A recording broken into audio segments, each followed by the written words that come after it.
as I said in Tootsie, how about to Cleveland? So, when a baby is here,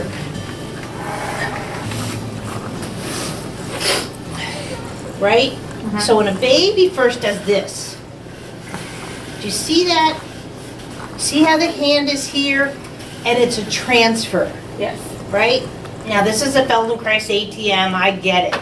But I don't think what people understand, what's important is how this arm can come to the floor. So if a child, let's say, has CP, that conversation is never going to happen. Or if they're like this, then that whole part of the back gets that bypass. And for a baby, if a baby can't do this, guess what? They can't roll.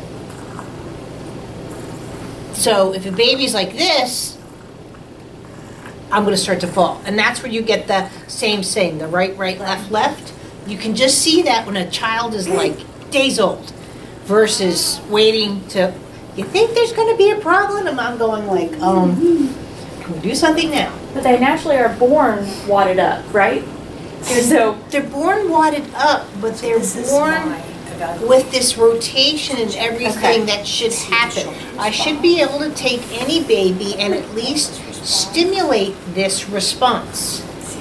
Just like what people have been going after are reflex patterns, I'm going after movement patterns.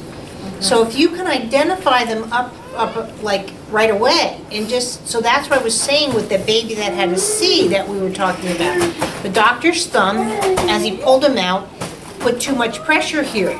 So this baby was doing everything except for this, so it looked like a minor brachial plexus injury. Come on in. Now, can you see, even though he's, what, 4 months again? I'm sorry. He's 4 months and 3 weeks, yeah.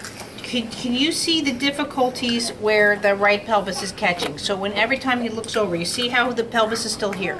He's not rolling at all. Right? He's not doing tummy time, he's not doing... He doesn't like it. Yeah, he cries does. A lot. Yeah, Yeah, we have a hard time. He can't. So, and you see too, again, this is probably where the doctor pulled him out. Do you see the difference in the right shoulder from the left shoulder? Oh, that is the arm. We took him to a, what is it, like, when they're preemies, it's like a development person. And she did notice something about the arm. Can you see what I was just talking about? What it is when the doctor pulls the baby like this, the thumb is too hard when they pull the baby out. And it catches, it almost gives them like a brachial plexus kind of interest. Can you see it? Like a shoulder. Yeah. Right? But again, this baby was born at 34 weeks, 6 weeks prem, all this sort of stuff.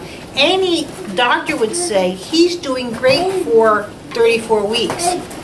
But he didn't get this development due to his cognitive. It's becoming a cognitive development because he can't do anything about it. He can get up and go, you know, Mom, my shoulder. A baby is just going to, oh, there's a ball there, but I can't reach it. It's not going to try. So the more complexities you have, whether it's cognitive and or physical or both. But what I'm trying to show is, like Max, just the NICU time alone messed with his head in a sense. So if I can just say, or someone can go in and manipulate a baby with just these gentle rotational movements that should have happened, then their brain goes, oh, NICU gone. You know what I mean? Like, that was a part of my life, but it's not going to something I carry forward. Okay. I hate to say it too, it's like smoking cigarettes your whole life. The last time you went to a funeral was smoking a cigarette. 10 years later, you can go to a funeral, your brain's going, but wait a minute, cigarettes were like, and that's why it's so hard to quit, because your brain's associated so many movements that you've done, including stresses, with certain addictions, let's say, so it looks for that combination when you go through it again even years later, because that's the program it knows how to go back to. So an aware mind can say, hey, you know, we can do this without it, we're good, great. But an immature mind will say, I just can't do it, my brain does not know how to do this set of whatever without X, Y, Z. Okay. So that's where you get into the whole codependency. I mean, we can go on and on how movements affect your psychological function. But at the same time, so if I'm looking at a baby like this, and they're kind of frozen in space, it's saying, in a sense, at that young age, if I move here, I'm gonna start, I can't breathe. So what are they gonna do? They're gonna protect breathing first, right? Or what's worse, then that's where I suspected that you had a situation, and it doesn't take much of a fall. I'm not saying fell out of a 5-story building, but if all of a sudden they're like this, you know what I mean? And that's that fall, what are they gonna do? AT&R, because they're gonna go, don't fall. Correct. And so that's why one of my beginning movements, if the child has CP, let's say, is right here. It's not that I'm rolling them, right? But it's how that back can come back down to the floor and then off the floor without it being a spasm, a fall, stop of breath, all of those kind of things. That's why I like my fingers out like this, like I keep saying, like EEG leads, you know what I mean? Right. Because I'm getting pulse, breathing, all this from all this. This is real estate to me. If I'm just, and I do these movements, I get it, but the closer my fingertips, I'm only getting a read on this area. But if I can come like this, but also it's like water and stuff, it gives a much more effect on the whole vestibular system versus just here. Right, right. So if I can come here, but then again, I'm not coming in with a tight hand, why give CP? You know what I mean? I'm using my, you'll see it, where my shoulder actually is doing much more of the work, And your hand is? touching versus this. That helps to know that right there. Well, that's why I like class versus, you know what I mean, that we can break it down.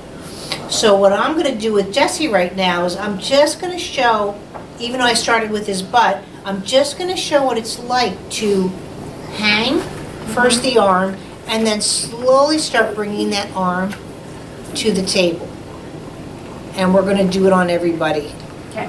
So, do you have any questions? Not yet. Does that make sense? Yes, it does.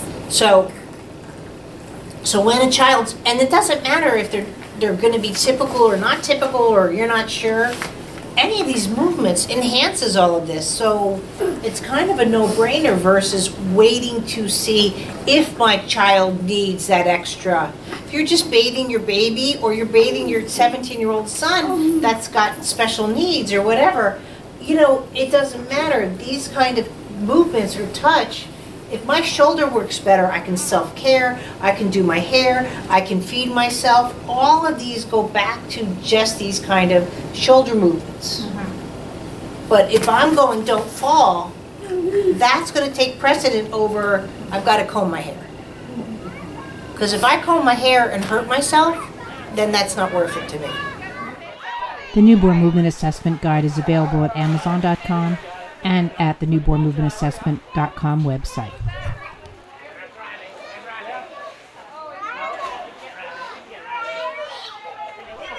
Out of necessity to help a globally delayed child, Michelle Turner, Movement Integration Specialist, created Movement Lesson to benefit children throughout the world.